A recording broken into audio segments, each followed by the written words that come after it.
हाँ सर, दिख रहा है। यस सर, हो रहा है। यस सर, हो रहा है। ठीक। मैं थोड़ा लेट हो गया।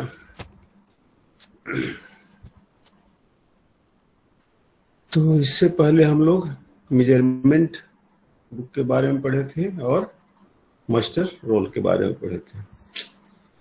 क्योंकि देखिए, सबको मैंने बोल दिया था कि ज्वाइन कर लीजिए, फिर अभी भी ज्वाइन करना है। ऊपर का पार्ट उसी मेजरमेंट बुक का है, ये तो मैं बता ही दिया था कि अगर कोई पेज आप छोड़ देते हैं तो उसमें इस तरह से कैंसिल लिख देना है।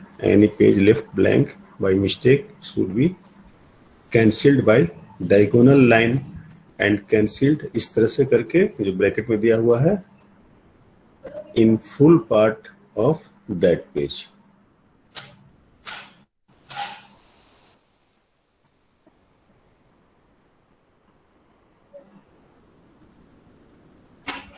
इसके बाद आता है इम्प्रेस्ड कैश फॉर्म नंबर 2। तो इसके बारे में जान लीजिए ये क्या होता है। Impressed cash is reserved cash which is given to officer as advance to enable them to make day-to-day petty expenses, है ना। petty माने छोटा छोटा एक्सपेंसेस के लिए, दैट इज ट्रांसपोर्टेशन और कैरी ऑफ मटेरियल्स। तो ये क्या होता है इम्प्रेस्ड कैश की, ये एक्चुअली डिपार्टमेंट के लोगों के लिए दिया रहता है। जैसे कभी कोई चीज लाने के लिए या साइट पे जाने के लिए जो आप ट्रांसपोर्ट भाड़ा वगैरह देते हैं गाड़ी का, या तो कोई मटेरियल्स को लाने के लिए जाना है तो उसके जो भाड़ा देते हैं, तो इस तरह के पैसे जो दिए जाते हैं उसको हम इम्प्रेस्ड कैश कहते हैं। इसका फंड अलग हर डिपार्टमेंट में रखा रहता है और उसी के से हम लोग इसको यूज करते हैं। तो ये एक्चुअली ये कैश जो है सो डिपार्टमेंटल लोगों के लिए है और इसको किसी कॉन्ट्रैक्टर या दूसरे चीजों से मतलब नहीं है। ये है कि जो भी खर्च हो रहे हैं, जो वहाँ एम्प्लॉय लोग हैं, उनके आने जाने का भाड़ा वगैरह, या चाहे कोई मान लीजिए कि आपका पार्सल आया तो उसको पे करना है पैसा, है ना। फ्लिपकार्ट चाहे अमेजोन चाहे ऐसे भी कोई पार्सल का जो पे करना है, तो वैसी परिस्थितियां जब पैदा होती है तो उस समय हम लोग इम्प्रेस्ड कैश का प्रयोग करते हैं। Receipts are entered in reading and expenditure item wise are recorded in blue ink, है ना। कि जैसे जो भी आप कोई भी अगर खर्च करेगा तो एक्सपेंडिचर जो है सो वो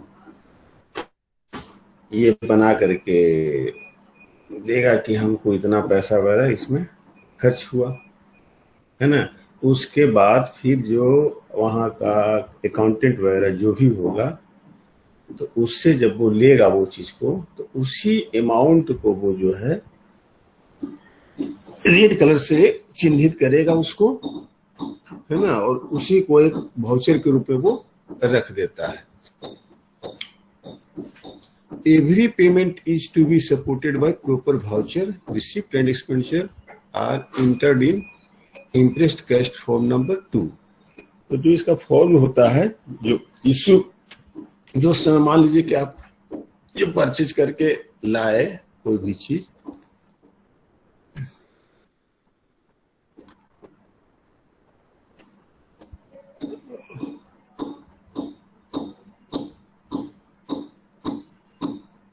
है तो जो ऑफिशियल फॉर्म होते हैं उसमें सारे चीज को एंट्री करके, वो तो उसका रहता है जैसे भाड़ा देगा कोई किसी को तो थोड़ी ही कोई किसी तरह का ये रहेगा। लेकिन इसी फॉर्म में जो होता है कि जो फॉर्म नंबर 2 है जिसको इम्प्रेस्ड कैश फॉर्म कहते हैं, उसी में सारी चीज नोट करके जो ऑफिशियल उसको खर्च किया उसको साइन करके अकाउंटेंट को देता है और अकाउंटेंट उस पर रेड पेन से इंकित करके कि हाँ इतना पैसा खर्च हुआ है, और उसको वाउचर बना लिया जाता है जो रिकॉर्ड के लिए रखा जाता है हमेशा की जो खर्च हमने किया है इस इम्प्रेस्ड कैश को, उसका डिटेल्स इस तरह का है।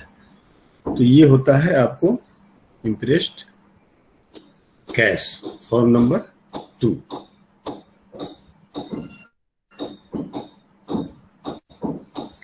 कल हम आप लोगों का क्लास इसलिए नहीं ले पाए थे कि कल हम कॉलेज प्रिंसिपल उसमें कंप्यूटर आए हुए थे इंजीनियर, तो कंप्यूटर रूम है, 4 क्लासेज हैं और स्टाफ रूम है और क्या क्या है तो बनना है। 4-5 दिन में काम हो सकता है शुरू करेगा, उसका ड्राइंग वगैरह बनाना था, इसलिए हम क्लास नहीं ले पाए, कल रह गए कॉलेज में ही।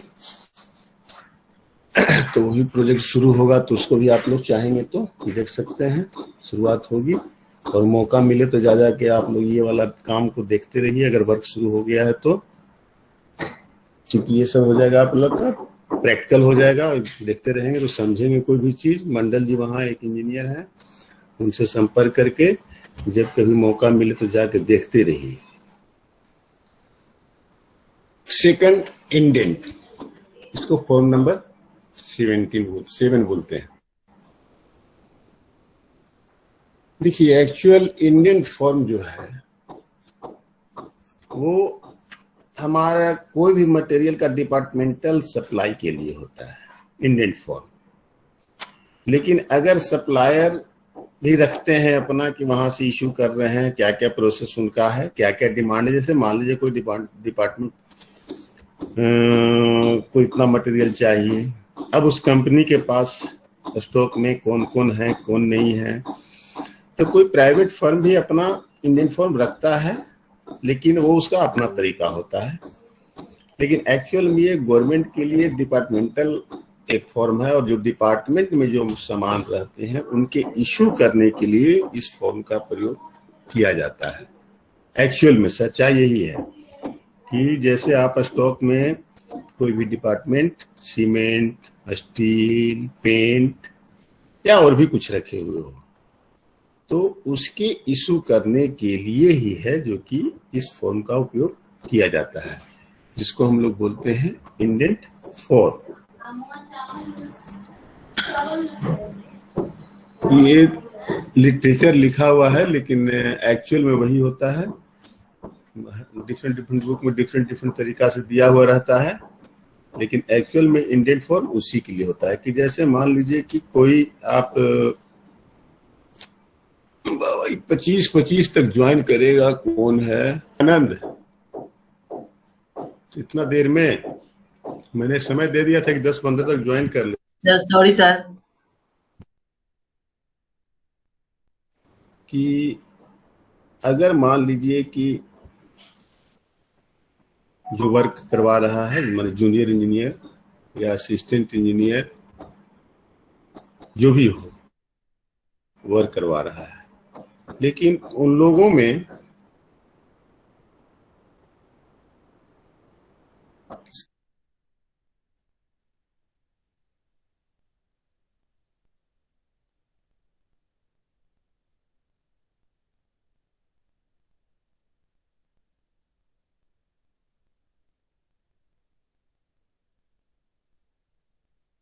है कि आपको असिस्टेंट इंजीनियर को ही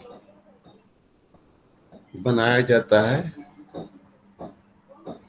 कि आप ही ये काम कर सकते हैं कि किसी का भी जो भी जरूरत हो, है ना, सामान का, तो आप भी बताएंगे कि क्या क्या जरूरत है और आपके थ्रू ही ये निकलेगा।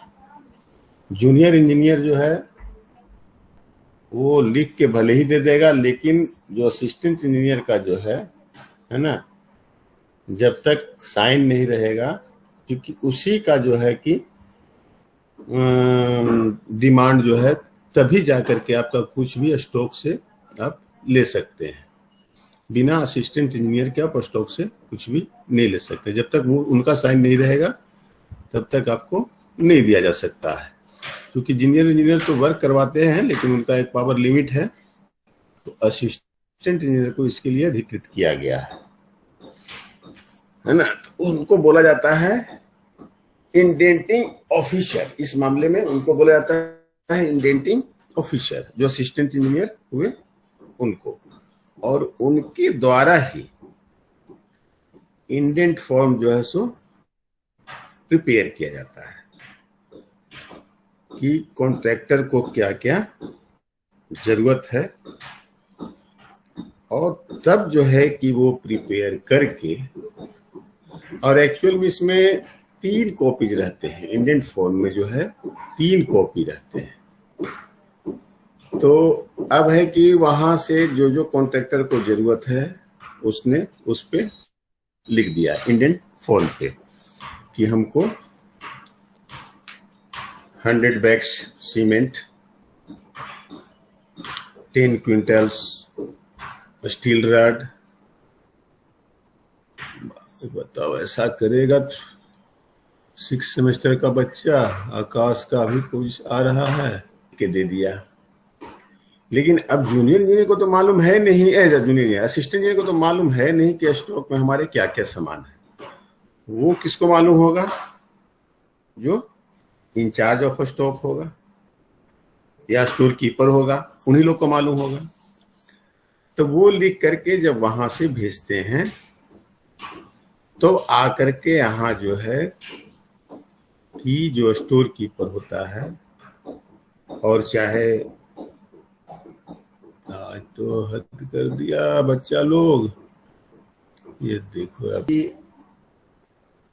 वो क्या करता है कि जो आपने जो असिस्टेंट इंजीनियर लिख करके उसके भेजा, तो स्टोर कीपर देखता है कि मेरे के यहाँ वो सामान है कि नहीं है। उस सामान को, जो सामान उसके पास रहता है, तो उसको टिक करते हुए उसी का जो दूसरा फॉर्म होता है इंडेंट फॉर्म का, वो एक्चुअली ट्रिप्लिक 3 पार्ट में या 4 पार्ट में रहता है। स्थिति डिपेंड करती है कि आपका डिपार्टमेंटल है कि प्राइवेट है, कहाँ है। सो 3 पार्ट में भी रखा जाता है, उसको 4 पार्ट में भी रखा जाता है। तो उस परिस्थिति में बहुत जगह सुविधा के अनुसार लोग जो है कि उसी को इनवॉइस, उसी को एज ए रिकॉर्ड डेट, उसी को एज ए बिल बना के रखते हैं। तो कहीं कहीं 4 में भी रखते हैं, लेकिन कहीं कहीं 3 में भी रखते हैं। अगर आपका ऑब्जेक्टिव क्वेश्चन ऐसे आता है कि 3 में या 4 में होता है इंडेंट का, तो आप बेटर होगा कि 3 में ही दें, 4 में नहीं दें। ट्रिपलेट रहता है कि क्वाड्रेट रहता है, तो आप 3 में ही दें तो बेटर होगा। लेकिन कहीं कि 4 में भी रहता है, 3 में भी रहता है। तो उस परिस्थिति में कि जो आपने उस पे जिस मटेरियल का आपने लिख के भेजा, तो उस चीज को देखते हुए वो क्या करता है स्टोर कीपर, कि एक जो दूसरा उसके साथ जो अटैच रहता है फॉर्म, उसमें वो जो जो सामान रहता है उसको लिख करके फिर भेज देता है कि मेरे पास ये सामान ही अवेलेबल है, बाकी अवेलेबल नहीं है। अब वो फिर जो है उसी के पास जूनियर इंजीनियर या असिस्टेंट इंजीनियर जो भी है बना हुआ वहां पर साइट पर, उसके पास जाता है। जाने के बाद उसको जो है कि उन लोग सीन करते हैं और उस पे ठीक कहते हैं, ठीक है इतना हमें दे दीजिए, साइन करते हैं। और फिर साइन होने के बाद जो है कि अब कॉन्ट्रैक्टर को इश्यू किया जाता है ना। तो जब कॉन्ट्रैक्टर को इश्यू किया जाता है तो जो फॉर्म उसका तीसरा होता है, उस पर उससे साइन, और जो हमारे जूनियर इंजीनियर हैं उनसे साइन ले करके और उसको एज ए वाउचर बना करके रख लिया जाता है। बात को समझे कि पहला आपने जो भेजा, वो भेजा आपने कि हमको ये रिक्वायरमेंट है। जब रिक्वायरमेंट आपने भेजा तो स्टोर कीपर ने क्या किया कि दूसरे पर लिख दिया कि जो जो उसके यहाँ स्टॉक में है उसका नाम लिख दिया उसने। वो स्टॉक में नाम लिख करके पुनः भेज दिया जो आपके रिकवरी इंजीनियर कहिए या इंडेंटिंग इंजीनियर कहिए, जो भी कहिए, उन्होंने देखा उसको कि हाँ ये सामान हम इश्यू कर सकते हैं कॉन्ट्रैक्टर को।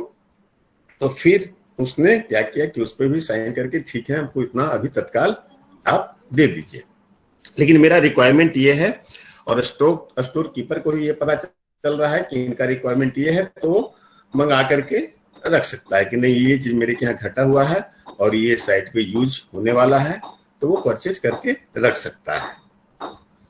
तो जब वो दूसरा आ गया तो अब हमको कॉन्ट्रैक्टर को इश्यू करना है ना। तो इश्यू करने के लिए फिर हम उसको जो है कि क्या करते हैं कि चाहे तो अलग से, चाहे उसी में जो रहेगा उसको वाउचर बना करके कि हम कॉन्ट्रैक्टर से साइन ले करके और जो हमारे इंडेंटिंग इंजीनियर हैं उनसे साइन लेकर के उसको हम वाउचर बना करके रख देते हैं, जो कि अगर कॉन्ट्रैक्टर का बिल बनेगा तो उस समय इस वाउचर से उसका किए हुए काम में इतना पैसा डिडक्ट हो जाएगा। समझ गए बात को? कोई समझा है कि नहीं कोई? सर ये वाला भी क्लियर नहीं हुआ, तो बताइए। नहीं क्लियर हो रहा है? देखो, ये मान लो कि जैसे जो इंडेंट फॉर्म होता है ना, ये जो फॉर्म होता है ये यूज किया जाता है। अब सिर्फ डिपार्टमेंट का लेके चलो, बाकी चीज छोड़ दो, हटाओ, डिपार्टमेंट का लेके चलो। इंडेंट फॉर्म जो यूज किया जाता है वो डिपार्टमेंट के स्टॉक में जो मटेरियल रखे होते हैं उसके इशू करने के लिए। ओके, अब वो सामान इशू है ना, उस सामान को इशू करने के लिए इंडेंट फॉर्म का यूज होता है। तब इशू करने के लिए तो हमारा क्या है कि ऑलरेडी स्टोर में रखा हुआ है सामान। जैसे ही कोई कॉन्ट्रैक्टर वर्क शुरू करता है तो अगर हमें, मैं पहले ही बता चुका हूं कि कॉन्ट्रैक्शन टेंडर वगैरह में सब बता चुका हूं, अगर टर्म्स एंड कंडीशन में कि लिखा हुआ है आपका कि हम मटेरियल मेरे पास है मैं दूंगा, तो अगर हमको कॉन्ट्रैक्टर को मटेरियल्स देना है तो वहां जो आपके असिस्टेंट इंजीनियर जो होंगे, तो जूनियर इंजीनियर रिक्वायरमेंट देगा कि कॉन्ट्रैक्टर को ये चीज चाहिए काम करने के लिए। तो हमारा जो होता है इंडेंटिंग ऑफिसर होता है वो असिस्टेंट इंजीनियर होता है। इसमें जो इंडेंटिंग ऑफिसर होता है, जो इंडेंट फॉर्म को फिल करने की जिसकी पावर होती है वो होता है असिस्टेंट इंजीनियर। तो जो रिक्वायरमेंट कॉन्ट्रैक्टर का रहेगा, जैसे मान लो कि उसे ब्रिक की आवश्यकता है, ब्रिक हमारे पास स्टॉक में है, सीमेंट की आवश्यकता है, सीमेंट की मेरे के स्टॉक में है, स्टील रड की आवश्यकता है, स्टील रड मेरे स्टोर में है। तब हम जो ये आपका जो इंटेंडिंग ऑफिसर जो है, जो असिस्टेंट इंजीनियर, वो इस फॉर्म में, इंडेंट फॉर्म में लिख करके भेजेंगे इसको स्टोर कीपर को कि हमको ये मटेरियल इतना चाहिए। अब है कि जब वो स्टोर कीपर के पास, क्या यहां तक समझ रहे हो? हाँ यस सर। समझ रहे हो ना? Yes sir. हाँ। तो वो जो फॉर्म में भर के भेजेंगे कि हमको ये चीज चाहिए, तो वहां जाने के बाद उसका जो स्टॉक रजिस्टर होगा स्टोर कीपर का, उसमें वो देखेगा कि इसमें से कौन कौन से मटेरियल हमारे पास हैं, कौन कौन से मटेरियल हमारे पास नहीं है। वो चेक करने के बाद स्टोर कीपर उसके जो मटेरियल, मान लीजिए कि उसने 10 मटेरियल भेजा इंडेंटिंग ऑफिसर ने कि 10 मटेरियल हमें चाहिए, लेकिन वहां स्टोर में उसमें से 6 ही मटेरियल है, 4 मटेरियल नहीं है। तब स्टोर कीपर क्या करेगा, जो उसके साथ दूसरा एक फॉर्म होगा, क्योंकि ये जो भेजा जाता है जो इंडेंट फॉर्म होता है वो एक फॉर्म नहीं होता है, ये मान के चलो वो 3-4 पेज का एक सेट होता है बना हुआ, 3-4 पेज का एक सेट बना होता है जिस पर नंबरिंग भी किया हुआ रहता है कि जैसे अगर मान लो कि वो 1 है तो 1A 1B 1C 1D, अगर 3 का है तो 1A 1B 1C, वो 3 या 4 का बुक बना होता है। तो पहला वाले पर आपने इंडेंटिंग ऑफिसर ने, जो असिस्टेंट इंजीनियर ने लिख करके भेज दिया कि ये चीज चाहिए, और उस चारों के साथ जो 4 या 3 जो आप दे रहे हैं उन सभी के साथ जब स्टोर कीपर के पास वो गया तो उसने क्या किया, देखा कि हमारे पास ये मटेरियल नहीं है, ये जो मटेरियल मेरे पास है, तो दूसरे कॉपी में उसने क्या किया, उसका जो है कि नाम लिख करके, है ना, उस पे उसने भेज दिया फिर से इंडेंटिंग अफसर के पास। तो इंडेंटिंग अफसर के पास जो आया जितने वर्क का नाम, तो अब कॉन्ट्रैक्टर को उतना ही चीज वो दे सकता है। तब वो तत्काल काम चलाने के लिए कॉन्ट्रैक्टर को साइन करके अपना जो है कि भेज देगा पुनः स्टोर कीपर के पास, और कॉन्ट्रैक्टर के बोल देगा कि आपका मटेरियल इशू हो रहा है। तब वहां जब फिर जाएगा स्टोर कीपर के पास वेरीफाई होकर के यहाँ से इंडेंटिंग ऑफिसर के पास कि हाँ ये चीज हमको इशू करना है। तब जो है कि वो जो है एक और जो रहेगा उसमें कॉपी, उसमें क्या है कि उन चीजों को कॉन्ट्रैक्टर को इशू किया जाएगा। तो उस पर जो है इशू कराने से पहले उस पर कॉन्ट्रैक्टर का साइन और इंडेंटिंग ऑफिसर का साइन उस पर हो जाना चाहिए कि ये मटेरियल हम आपको इशू कर रहे हैं। यहां तक समझ पाए? हाँ यस सर, समझ गए ना? अब ये जो तीनों कॉपी और चारों कॉपी जो भी हो, है ना, वो डिपेंड करता है, वो अलग अलग तरीके से होता है। इसी में जो है कि कहीं कहीं जो है कि अब जैसे और आगे जब हम लोग पढ़ेंगे वाउचर रिसीप्ट और क्या क्या है, जो शब्द अभी हम लोग आगे पढ़ेंगे तो उससे क्लियर हो जाएगा। इसीलिए हम अभी तीनों चारों कॉपी का खाली बताए हैं कि इसी में से जो है ना कि आपको जो है कि एक वाउचर बन जाता है, एक कॉपी वाउचर बन जाता है, और जो कॉपी जो वाउचर बन जाता है वो कॉपी जो है कि आपको जब बिल पेमेंट होता है, हाँ वाउचर बन जाता है, नहीं जो कॉपी वाउचर बन जाता है ना, उससे पहले ये चलो, एक कॉपी उसमें इनवॉइस बनता है ना, तो इनवॉइस के बारे में पढ़ेंगे तो उसका क्लियर होगा। माने हम खाली अभी सिंपल ये दिमाग में डाल लेना कि उसी में से बनता है, चाहे अलग से लगाया जाता है। तो उसमें से जो इनवॉइस जो कॉपी बनता है वो कॉपी पर जब साइन वगैरह सारे लोग कर उनके कॉन्ट्रैक्टर और जूनियर इंजीनियर और असिस्टेंट इंजीनियर करके देते हैं, तो फिर उस कॉपी को ही हम लोग वाउचर कहते हैं, और वो रखा जाता है रजिस्टर के साथ।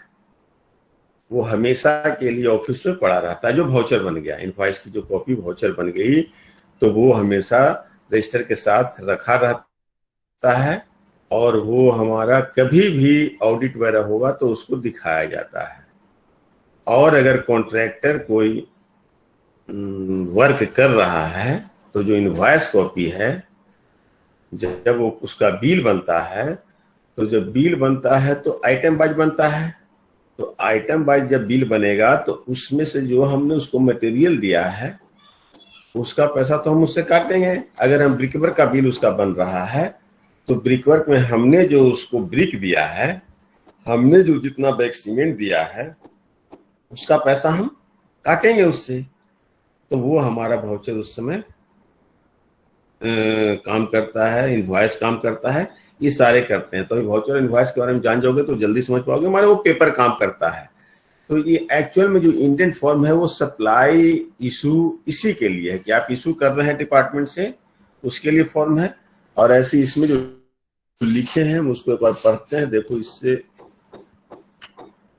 N indent is to be filled for supplying purchasing any type of material which can be bought from any supplier और सप्लाई इशूड फ्रॉम डिपार्टमेंट, है ना।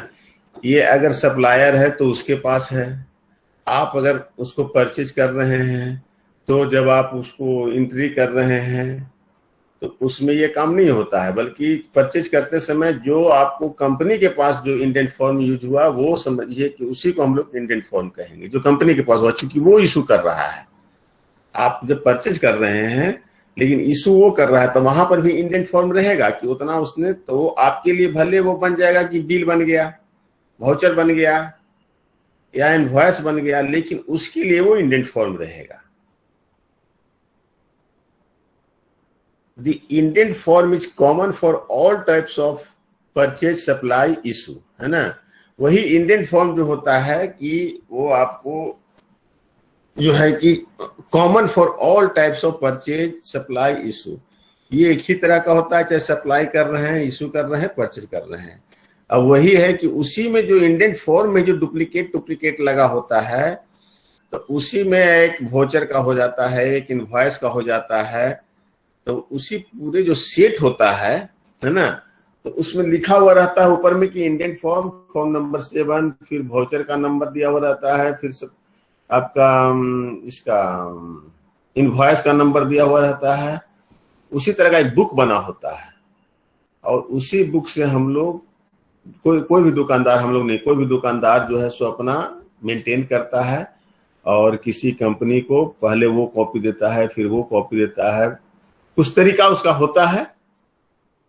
तो हम लोग उतना दूर तक नहीं जाए, हम लोग डिपार्टमेंट के हिसाब से चलें कि ये जो हमारा है कि डिपार्टमेंट से इशू करने के लिए एक फॉर्म है, बस इतना ही हम लोग समझें इसको कि ये हमारे डिपार्टमेंट से मटेरियल इशू करने के लिए एक फॉर्म है जिसको फॉर्म नंबर 7 कहते हैं और ये इंडेंटिंग ऑफिसर ही इसको फुलफिल करते हैं। Who will fulfil the indent form?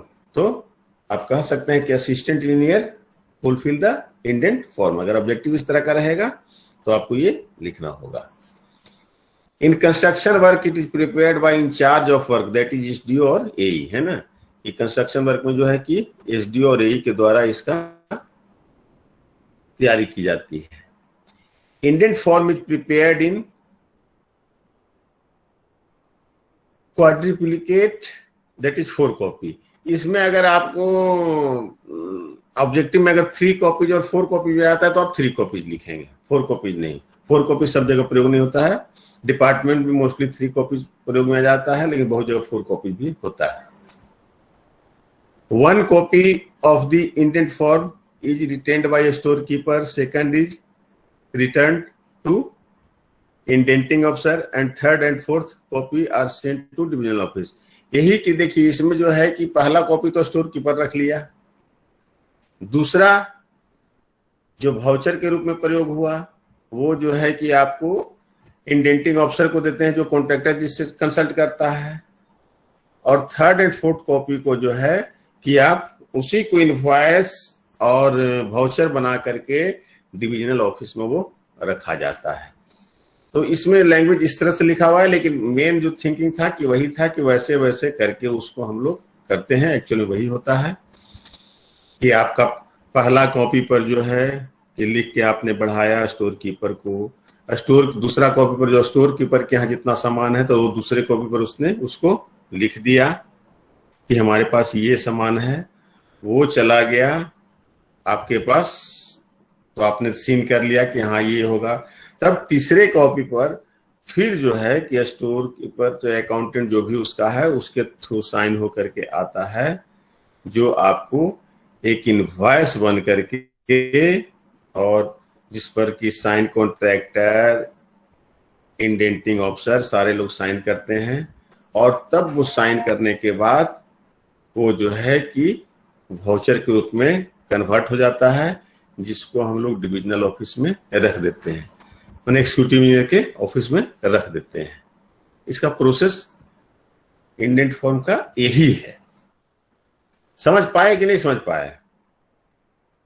समझ गए सर कि मटेरियल मंगवाना है तो सर इतना बड़ा लेंथी प्रोसेस मटेरियल इशू के लिए, मटेरियल इशू के लिए है ना, मटेरियल इशू के लिए ही ये फॉर्म है, बस यही ध्यान में रखना है। और प्रिपेयर्ड किया जाता है एसडीओ के द्वारा, है ना।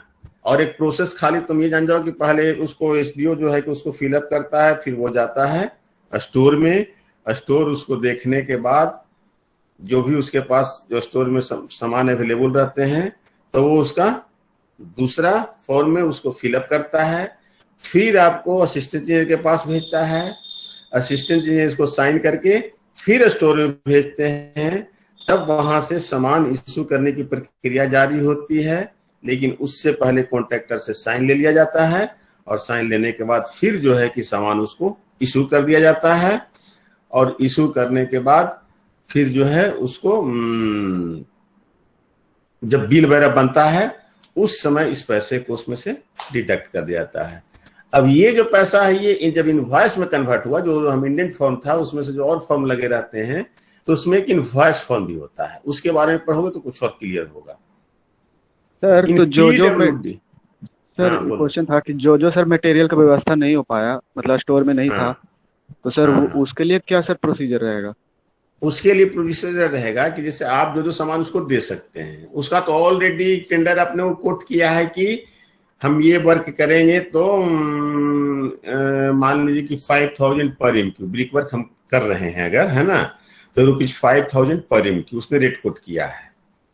लेकिन आपके यहाँ ऑलरेडी सीमेंट है ना, तो जो आप डॉक्यूमेंट्स बनाएंगे उसमें आपको सारी चीज लिखी होगी कि जो हम सप्लाई देंगे उसको लेना होगा, लेकिन वो मार्केट रेट से कम रहेगा, मार्केट रेट से अधिक नहीं रहेगा। तो आपने अगर उसको सीमेंट दे दिया तो सीमेंट का कॉस्ट होगा कुछ ना कुछ, हाँ तो वो पैसा तो आप काटिएगा, लेकिन जो सामान आप नहीं दे पाइएगा उससे तो वो तो खुद खरीद के लाएगा। तो वो सारा सामान तो वो खुद खरीद के लाएगा। अब जैसे बालू उसको खुद लाना है खरीद के, है ना, सिर्फ आप सीमेंट दिए हैं तो आप सीमेंट का पैसा काटिएगा, बाकी तो सब कॉन्ट्रैक्टर को करना है। बात को समझे? हाँ समझ गए सर। मतलब सर जो हाँ, ये available नहीं कि है सारे सामान आप हाँ सारे सामान आपको नहीं देना है। आपने क्या किया कि कंपनी से सीमेंट कम दाम पे खरीद लिया जिससे कि उसको भी फायदा होगा, है ना। अभी देखो एक कौन तो आया है, देखो यस भाग्य। तो ये कोई जरूरी नहीं है, ये तो आपका आपने जो सामान उसको दिया है उसका कॉस्ट उससे वसूलेंगे, बाकी तो उसको खरीद के लाना है। सारे सामान आपको नहीं देना है। पेंट अगर दिए हैं तो पेंट का करने वाला पेंटर तो वो खुद लाएगा ना। आप उसको इतना लीटर आपने पेंट दिया तो आप पेंट का पैसा उसमें से काटेंगे, और जो उसका कोटेड रेट है उसमें से उतना पैसा आप काटेंगे, बाकी वो करेगा। ठीक है? हाँ ठीक है सर। हाँ, invoice in PWD indent form is filled by the indenting officer and indent form with indent form with a form of invoice blank are sent to the issuing officer in charge of stock। देखो अभी जो थोड़ी देर पहले मैंने बताया था कि indent form, तो उसके साथ जो एक ब्लैंक रहता है ना, जो फॉर्म इंडेंट फॉर्म के साथ, जो फॉर्म नंबर 7 के साथ, तो वो जो एक ब्लैंक रहता है जिसको हम लोग कहते हैं इनवॉइस। इंडियन फॉर्म भर के भेज दिया असिस्टेंट इंजीनियर किसके पास? स्टोर कीपर के पास। लेकिन उसके साथ क्या किया कि ब्लैंक फॉर्म भी और है, क्योंकि वो एक सेट में रहता है 3 या 4 का। तो वही जो दूसरा फॉर्म है उसके बारे में इन PWD आ रही है, तो ये देखो इसके, हाँ इन लोग क्लास में रहता नहीं, खाली अटेंडेंस बनाना। अब क्या होता है कि इन PWD indent form is filled by the indenting officer, indenting officer के द्वारा फिल किया जाता है। And indent form with A form of invoice, क्योंकि मैंने बताया कि उसमें 3 या 4 रहते हैं, तो बाकी ब्लैंक रहेंगे। पहला तो आपने फिल करके भेज दिया। Of invoice blank are send to the issuing officer in charge of a stock or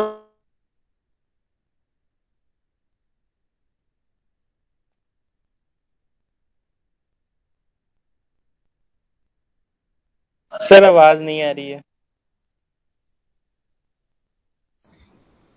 तो अभी हम लोग इंडियन फॉर्म के बारे में पढ़े, तो मैं बताया था कि उसी में और भी रहते हो, डुप्लीकेट या क्वाड्रिप्लिकेट रहते हैं, मतलब 3 या 4 उसमें रहते हैं। तो जो अब होता है कि पहले जो पहला फॉर्म जो है फॉर्म नंबर 7 जिस पर आपने भेजा, इंडेंटिंग ऑफिसर ने लिख करके भेज दिया कि हमको ये सामान चाहिए, और उसके साथ बाकी ब्लैंक गए उसके पास, स्टोर कीपर के पास। तो उसी के बारे में लिखा हुआ है कि इन PWD indent form is filled by indenting officer and indent form with A form of invoice blank, जो कि ब्लैंक है। इंडेंट फॉर्म के साथ और जो जा रहे हैं वो ब्लैंक है, उसी उसमें से एक को हम लोग कहते हैं इनवॉइस फॉर्म।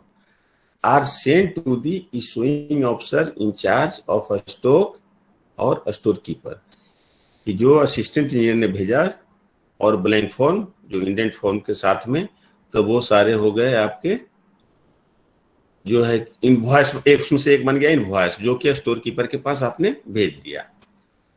अब क्या करेगा कि इंचार्ज ऑफ स्टॉक, जो स्टॉक का इंचार्ज है या स्टोर कीपर, वो चेक करेगा कि उसके पास अवेलेबल स्टॉक कितना है, check the available stock and send correct the indent as per actual size, actual issue. अब वो देखा कि जो हमारे पास आया है इशू करने के लिए जितना, अब मेरे पास कितने एक्चुअल में उस क्वांटिटी है और कौन कौन से मटेरियल हैं, उसको चेक करेगा।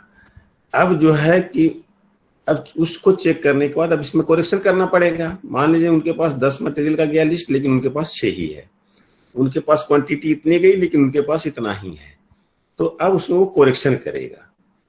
तो correction these available stock entries will made in the invoice, जो करेक्शन करेगा वो तो उसके पास जो ब्लैंक गया ना उस पर वो करेक्टेड करके भेजेगा कि हमारे पास आपने छड़ भेजा था 10 क्विंटल, मेरे पास 8 ही क्विंटल है। आपने भेजा था ब्रिक के लिए, मेरे पास ब्रिक नहीं है। आपने सीमेंट के लिए हमारे पास भेजा था 200 बैग, मेरे पास 100 ही बैग है। तो जिस फॉर्म पर वो करेक्ट करके स्टोर कीपर या जो स्टॉक के इंचार्ज हैं वो भेजेंगे, तो उस फॉर्म को हम लोग कहते हैं invoice. These available stock entries will made in the invoice and send them to the recovery officer और कॉन्ट्रैक्टर। फिर उसको भर करके फिर से जो हमारा इंडेंटिंग ऑफिसर हैं या जूनियर इंजीनियर हैं या कॉन्ट्रैक्टर हैं उनके पास वो भेज दिया जाता है कि हमारे पास इतना ही सामान है। द रिकवरी ऑफिसर और contractor will sign the invoice, है ना। अब क्या करेंगे कि उस पर उन लोग साइन करें कि ठीक है अभी हमको ये चीज दे दीजिए, and return it to the issuing officer. तो फिर वहीं स्टोर कीपर के पास या इशूइंग ऑफिसर के पास उस पर साइन करके पुनः चलाएगा। और store keeper as acknowledgement of receipt, अब है कि आपको जो है कि जो वहां से जो वो साइन करके भेज दिए। अब एक तरह का जब उस पर साइन हो गया तो एक प्रूफ बन गया कि हमारे ये लोग जो है सो सामान लेने के लिए इतना तैयार है। अब वो पहुंच गया किसके पास? स्टोर कीपर के पास। तो स्टोर कीपर के पास जब पहुंचता है तब जो है कि एक और जो उसके साथ फॉर्म रहता है ना, उस पे जो है कि उन लोग को इशू कर करके सारा सामान को दे देता है, जो उसकी एक कॉपी कॉन्ट्रैक्टर के पास भी चली जाती है। और ये कॉपी जो है, जो हमारे पास रह गया वाउचर, जो रिकॉर्ड बन करके इनवॉइस रह गया, वही फिर रिकॉर्ड बन के वाउचर बन के हमारा जो है टीवीएल के पास चला जाता है। क्योंकि इतना कॉपी उनका सिग्नेचर हो गया कॉन्ट्रैक्टर का और उसका, और एक कॉपी पर जो है कि उसको कॉन्ट्रैक्टर को अपना एक ये रखने के लिए, डाटा रखने के लिए कि वहां से जो है issuing officer store keeper sign करके देता है कि आपको ये सामान हम रिसीव कर रहे हैं, और कॉन्ट्रैक्टर के द्वारा पहले ले लिया जाता है रिसीविंग कि आप जो है कि इतना चाहिए, और उसके बाद उसको इशू कर देता है। और साथ में वो एक कॉपी उसको भी इशू कर देता है कि तीसरा कॉपी जो हुआ है, चौथा कॉपी जो भी ये सामान आपको हम इशू कर रहे हैं, इसके अनुसार आप रिसीव कर लीजिए। The cost of material issued to contractor is recovered from bill of contractor. At the time of issue of material, the signature of contractor should be taken on invoice, है ना। तो देखो यहाँ पर डिपार्टमेंट थोड़ा सा ये करती है पहले ही कि जो उसको इनवॉइस बनाए तो कॉन्ट्रैक्टर से पहले साइन ले लेती है। अभी उसको जो है कि इशू नहीं किया गया है, लेकिन उससे पहले साइन ले करके कि हमको ये सामान इशू होगा, तब उसको जो है कि सामान के साथ एक कॉपी जो है स्टोर कीपर इशू करता है कॉन्ट्रैक्टर को, वो अपना साइन करके। क्योंकि कोई भी वहां पर स्टोर कीपर किसी भी तरह का गलत नहीं कर पाएगा, क्योंकि वो एक डिपार्टमेंट के अंदर में होता है और उस पे साइन उस पे जो है कि एक कैंपस के अंदर में होता है, तो उस स्थिति में गलत नहीं कर पाएगा। और इसीलिए वो क्या करता है कि कॉन्ट्रैक्टर कहीं ना कहीं अगर हम उसको इशू कर देते हैं और कंज्यूम कर देता है, तो उस पोजीशन में अगर वो साइन नहीं करेगा तो सबसे पहले हमारा काम है कि कॉन्ट्रैक्टर से हम साइन ले लें, तो वो साइन ले करके तब वो मटेरियल को इशू करता है। इसी को समझा, इनवॉइस को समझा कि नहीं समझा? हाँ सर, समझ गए सर। नहीं समझ सर और लोग समझा? मतलब कि कॉन्ट्रैक्टर का भी राय होना चाहिए कि जितना अवेलेबल है उतना वो लेने के लिए तैयार है, उसी के लिए हाँ।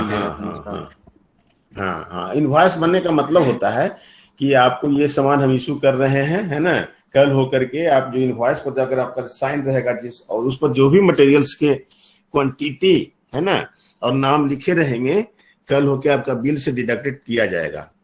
इनवॉइस का मतलब हुआ कि आपने वहां से परचेज किया है ना।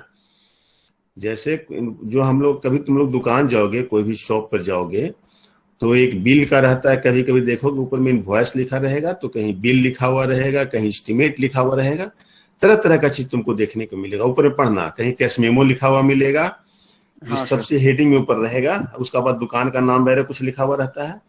तो सब कुछ अलग अलग है। बिल के माने हो गया, कैश मेमो का माने हो गया, बिल और कैश मेमो का माने हो गया कि आपको उतना पैसा लगा, उसमें बिल उसने दे दिया। इनवॉइस का माने हो गया कि आप ये मटेरियल, इतना मटेरियल आप ले जा रहे हैं, समझे, इतना मटेरियल आपको इतना पैसा लगेगा, आप अभी बिल आपका नहीं बना है वो। इनवॉइस माने कि ये मटेरियल आपको हम इतना, इस कीमत पर हम आपको दे सकते हैं। एस्टीमेट का भी मतलब होता है कि ये को आपको एस्टीमेट दिया जा रहा है इसलिए कि आपको इसी के इर्द गिर्द हम मटेरियल, इसी कॉस्ट के इर्द गिर्द मटेरियल देंगे। ये माने मोटा मोटी एस्टीमेट है, अप्रोक्स एस्टीमेट है। अगर आप बिल बनाइएगा चाहे परचेज करनाइएगा तो उसमें घट बढ़ सकता है। उसी तरह इनवॉइस क्या होता है ना, कि वो इनवॉइस है कि आप इतना मटेरियल दे रहे हैं कॉन्ट्रैक्टर को, और कॉन्ट्रैक्टर उस पर साइन कर रहा है, तो कल हो कि इनवॉइस को देख करके ही उसके बिल में से डिडक्ट होगा। इनवॉइस उसी में जो इंडेंट फॉर्म जो बनाते हैं उसी का दूसरा रूप दूसरा जो होता है हमारा इनवॉइस। तो इंडेंट और इनवॉइस में क्या अंतर है कि इंडेंट है कि इंडेंटिंग ऑफिसर के द्वारा मटेरियल का लिस्ट स्टोर को भेजना, और इनवॉइस का मतलब है कि स्टोर में जितने मटेरियल्स हैं, हाँ, स्टोर कीपर द्वारा जो भेजा गया वो चीज, जो स्टोर में जितने मटेरियल्स हैं उसी के बारे में बताना। दोनों में अंतर है, समझ जाओ इस चीज को। इंडेंट में है कि आपको रिक्वायरमेंट जितना जितना है वो स्टोर कीपर को आप भेज रहे हैं, लेकिन इनवॉइस उसी का जाएगा जो स्टोर में जितने मटेरियल हैं और जिसको इशू किया जा सकता है, जिसको कॉन्ट्रैक्टर को दिया जा सकता है, वो इनवॉइस में जाएगा। समझ गए ना बात को कि डिफरेंस क्या है दोनों में? समझ गए सर। और लोग समझे कि नहीं, कि कुछ लोग नहीं समझ पाए हैं? जो नहीं समझा है बोलो, कोई भी बोलो, हम पूछेंगे फिर। सब कोई चुप है, इसका मतलब सब कोई समझ गया। टाइम भी बहुत हो गया, वो जल्दी सर। के तो चक्कर में ज्यादा करवा सर जो ऑनलाइन वाला जो सर डिलीवरी करता है जैसे फ्लिपकार्ट वगैरह, उससे भी तो इनवॉइस नहीं लिख के देता है सर। हाँ, तो ये कहे ना, कुछ इनवॉइस लिख के दिया तो इनवॉइस वो बिल माना जाएगा उसको, क्योंकि वो जो है आपको वहां से लिख के दे रहा है। फ्लिपकार्ट वगैरह में देखता होगा कि इनवॉइस लिखा हुआ रहता होगा, तो इनवॉइस और बिल जो हुआ वो करीब वाउचर, ये जो है एक ही तरह का चीज हो जाता है, समझे। इनवॉइस बिल होता है। सर रेस्टोरेंट में जाते हैं तो वहाँ भी इनवॉइस मिलता है सर, रेस्टोरेंट में सर। हाँ, रेस्टोरेंट में इनवॉइस देता है, और वही तो कहे कि इनवॉइस ही बिल होता है, और यही सब वाउचर बन जाता है। जब इसको रजिस्टर में रख दिया जाएगा तो ये वाउचर के रूप में कन्वर्ट हो जाता है, जो कि हमेशा पड़ा रहेगा रजिस्टर में। समझ गए ना? इनवॉइस जो होता है कि अगर उस पर सारे लोग का साइन हो गया है ना, कि जैसे आपको इनवॉइस फ्लिपकार्ट वाला दिया एक, ठीक है, वो तो अपना जो वहां का है वो साइन करके दिया, लेकिन जितने पैसे का वो सेल किया, तो वो सेल किया तो वहां जितने उसके और भी मेंबर्स होंगे, उन सारे का साइन हो करके उस पे अगर रखा गया, चाहे सबके टेबल से गुजर गया या सॉफ्ट कॉपी में ही उसका जहां तहां जो भी है उसको यस या नो कुछ डिजिटल सिग्नेचर होगा, करना होगा, और उसके बाद अगर वहां रखा गया तो वो वाउचर बन जाता है। इनवॉइस ही जो है वो वाउचर में कन्वर्ट हो जाता है। ये वाउचर हमेशा वो रखा रहता है। वो जरूरत पड़ती है कब? जब ईयरली ऑडिट होती है किसी भी कंपनी का या गवर्नमेंट का डिपार्टमेंट का, तब उसकी जरूरत पड़ती है कि ऑडिट होते समय तब वाउचर दिखाया जाता है। तो वही इनवॉइस और बिल जो है वही आपका वाउचर है। सर समझ गए ना बात को? सर अब तो आप बोले कि जो मतलब शॉपकीपर के पास रहेगा उसका वो बना कर देगा लिस्ट, तो इनवॉइस जैसे फ्लिपकार्ट वगैरह देता है, जब हम प्रोडक्ट कुछ खरीदते हैं तब ना देता है इनवॉइस। हाँ। तो फिर देखो डिपार्टमेंट में क्या है। हाँ ठीक है। देखो इनवॉइस किसको कहते हैं? जब जो हम जो खरीदते हैं उसी को कहते हैं, देता है इनवॉइस का, है ना। इनवॉइस किसको कहे कि जो चीज हम खरीदते हैं, है ना। अब वहां क्या है कि स्टॉक में अगर अब वहां तो आपका मोबाइल पर ही आप कोई चीज भी खरीदते हैं तो अगर आउट ऑफ स्टॉक रहता है तो यहीं पर आपका क्लियर होता है कि आउट ऑफ स्टॉक, आप उसको परचेज नहीं खरीद कर पाते हैं फ्लिपकार्ट से। यस। लेकिन डिपार्टमेंट में तो आप जान नहीं रहे हैं कि क्या क्या स्टोर में है, तो वहां आप इंडेंट फॉर्म डालते हैं। तो इंडेंट फॉर्म डालने के बाद तब अगर वो वहां से स्टोर कीपर के द्वारा जिस फॉर्म में एंट्री करके दिया जाता है कि हमारे पास ये सामान है, तो जब वो सामान, इसका मतलब जो अवेलेबल सामान है, जो अवेलेबल रहते हैं मटेरियल्स, उसके बारे में बताया जाता है। तो जिस फॉर्म पर वो भर के दिया कि ये अवेलेबल सामान है, तो वो फॉर्म इनवॉइस बन जाता है। उस फॉर्म को माने इशू हो गया, वो इशू हम कर सकते हैं। तो जो आपने मटेरियल लिया तो उसका जो रिसिप्ट हुआ वही नहीं इनवॉइस हुआ। तो इसमें भी तो जो मटेरियल आपने लिया उसी का जो रिसिप्ट हुआ वो इनवॉइस इसमें भी हुआ कि जो स्टोर कीपर इशू कर सकता है वही ना आपको इनवॉइस हुआ। सर मतलब डिपार्टमेंट मतलब वो इनवॉइस तब देगा ना जब हम मतलब उतना मटेरियल हम खरीद लेंगे तभी देगा इनवॉइस, या फिर मतलब जैसे कि हम नहीं खरीदे और उसके पास क्या क्या है वो बना के देगा तो बोलेंगे? नहीं समझ लो, देखो यहाँ पर खरीदने की बात नहीं है। यहाँ पर पहली चीज समझ जाओ कि इंडेंट जो होता है ना, इंडेंट का मतलब होता है कि आपके डिपार्टमेंट में ऑलरेडी मटेरियल है और आपको डिपार्टमेंट इशू करेगी, है ना। ये चीज समझ लो कि इंडेंट फॉर्म जो होता है कि असिस्टेंट इंजीनियर के द्वारा तैयार किया जाता है। जैसे मान लो एकदम सिंपल सा, चलो कि तुम ब्रिक वर्क का काम कर रही हो, कि हमको ब्रिक वर्क करना है, किसी भी कॉन्ट्रैक्टर, कोई भी कॉन्ट्रैक्टर ब्रिक वर्क का काम कर रहा है, तो ब्रिक वर्क का काम करने में क्या क्या चीज का जरूरत पड़ेगा? ब्रिक, सीमेंट, सैंड, है ना, और लेबर्स, जो भी इतना ही का जरूरत पड़ेगा। अब डिपार्टमेंट के पास मान लो कि सीमेंट स्टॉक में है, अब है कि उसमें ऑलरेडी तुम्हारा टेंडर डॉक्यूमेंट्स में सारे जो टर्म्स एंड कंडीशन है लिखे हुए होते हैं। जैसा जैसा आप टेंडर करेंगे तो अगर उसके पास रहेगा तो वो लिखेगा कि हमारे द्वारा सीमेंट सप्लाई किया जाएगा। टेंडर डॉक्यूमेंट्स में टर्म एंड कंडीशन में ही लिख देगा कि हमारे द्वारा सीमेंट सप्लाई किया जाएगा या ब्रिक सप्लाई किया जाएगा, कुछ भी लिख देगा। अब आप सपोज कीजिए कि काम कॉन्ट्रैक्टर शुरू करना है, तो जो आपके यहाँ ऑलरेडी मटेरियल है तो बोले कि सर हमको सीमेंट तो आप कहे थे देने के लिए, सीमेंट दे दीजिए। तब असिस्टेंट इंजीनियर जिस फॉर्म पे लिख करके बढ़ाएगा स्टोर कीपर को कि हमको इतना बैग सीमेंट कॉन्ट्रैक्टर को वर्क करने के लिए इशू किया जाए, मतलब फॉर्म में भरेगा, ऐसा लिख के नहीं देता है, वो फॉर्म में देता है कि 100 बैग सीमेंट, साइन कर दिया, सब कुछ दे दिया, पहुंच गया किसके पास? स्टोर कीपर के पास। अब स्टोर कीपर उस समय अपने स्टॉक में देखेगा, क्योंकि उसका एक ही कॉन्ट्रैक्टर तो काम नहीं कर रहा है, और भी कॉन्ट्रैक्टर काम कर रहे हैं। अब अगर उसने देखा कि हमारे पास इतना सीमेंट है, हम उसको इशू कर सकते हैं, लेकिन ब्रिक मेरे पास नहीं है, तब जो है कि अब तो ये चीज हुआ कि इसे हमने डिमांड किया कि स्टॉक में हमारे पास स्टॉक से इतना इशू कीजिए, लेकिन आपके स्टॉक में क्या क्या है वो स्टोर कीपर ही बताएगा या स्टॉक का इंचार्ज बताएगा। तब उसने क्या किया कि जो जो उसके पास स्टॉक में था तो उसके साथ इंडेंट फॉर्म के साथ एक ब्लैंक फॉर्म और भी जाता है, 2 ब्लैंक फॉर्म। तो उस दूसरे फॉर्म में क्या करेगा कि वो वहां से लिख देगा कि सीमेंट 100 बैग, और ब्रिक के बारे में वो कुछ नहीं लिखेगा क्योंकि ब्रिक उसके पास है ही नहीं, जबकि इंडेंट फॉर्म में ब्रिक भी लिखा हुआ था और सीमेंट भी लिखा हुआ था जिसका डिमांड आपने किया था। लेकिन जो सेकंड फॉर्म है जिसमें स्टोर कीपर द्वारा सिर्फ सीमेंट लिख के भेजा जा रहा है, तो वो फॉर्म जो है वही हम लोग इनवॉइस फॉर्म कहते हैं। ये सामान आपको मिल सकता है, जिस तरह से आपके पास फ्लिपकार्ट के पास आता है कि सामान के साथ आता है इनवॉइस, लेकिन अभी यहाँ प्रोसेस रहेगा कि ये सामान आपको दिया जा सकता है, बाकी सामान मेरे के यहाँ आउट ऑफ स्टॉक है। तो दूसरा फॉर्म जब जाएगा तो इंडेंटिंग ऑफिसर या जो रिकवरी करने वाले उस कॉन्ट्रैक्टर से जो अफसर हैं सो और कॉन्ट्रैक्टर, इन सभी का साइन उस पे ले लिया जाएगा। जो दूसरा फॉर्म गया सो इंडेंट फॉर्म के अलावा जो दूसरा ब्लैंक फॉर्म था जिसमें भर करके स्टोर कीपर द्वारा भेजा जाता है, ठीक है सर, समझ तो उसको इनवॉइस फॉर्म कहते हैं। समझ गई? Yes sir. Invoice form Indian form में अंतर ही है ठीक है। यार। हाँ, ठीक है। 11 बजे से क्लास भी है तुम लोग कि थोड़ा सा और चलें? चलने दीजिए सर। फिर क्लास भी हमारा थर्ड में भी फोर्थ में भी क्लास है, बहुत है अभी।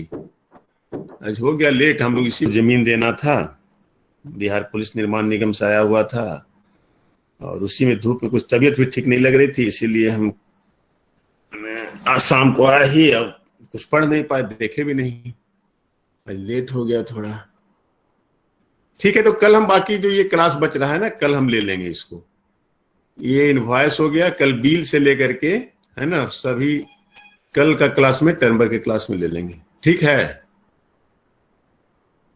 आवाज आ रही है?